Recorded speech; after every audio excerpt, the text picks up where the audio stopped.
Alors Papy Golf a regardé l'US Open et il a été assez frappé par plusieurs choses. D'abord, un parcours épouvantablement monstrueux, bon, ça tout le monde est d'accord. Alors bien évidemment, on pourra me dire à ce niveau-là c'est normal, mais quand même.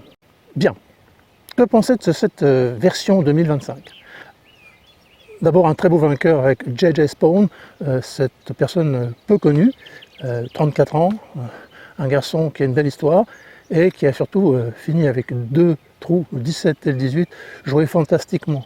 D'abord un drive génial, un drive magnifiquement réalisé sur le 17 pour prendre le green et faire birdie derrière, et puis surtout le 18 ce putt à peu près 15-20 mètres environ, près d'une vingtaine de mètres, et superbement joué, pleine caisse, voilà, c'est magnifique.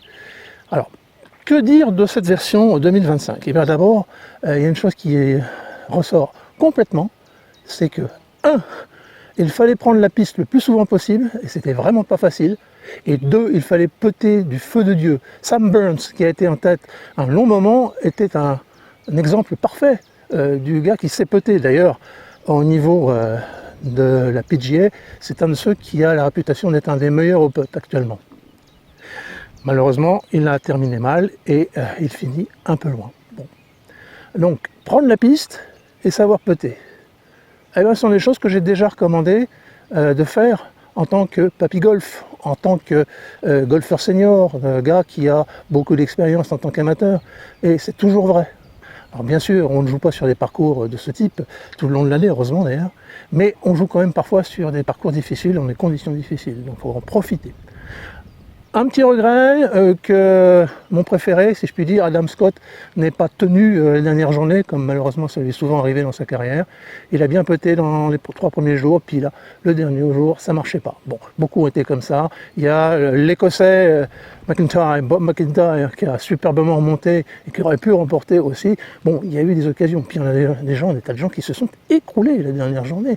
Et ça, c'est quand même assez significatif. Même des grands champions ont eu beaucoup de mal. Et la leçon à tirer, moi je la tire, il y a 2 choses à tirer. Encore une fois, être précis et très bon au putting.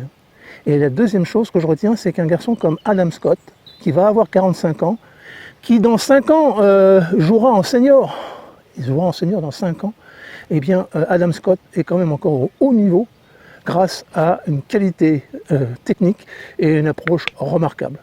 Une leçon à tirer pour tous les seniors qui jouent au golf en amateur. À bientôt.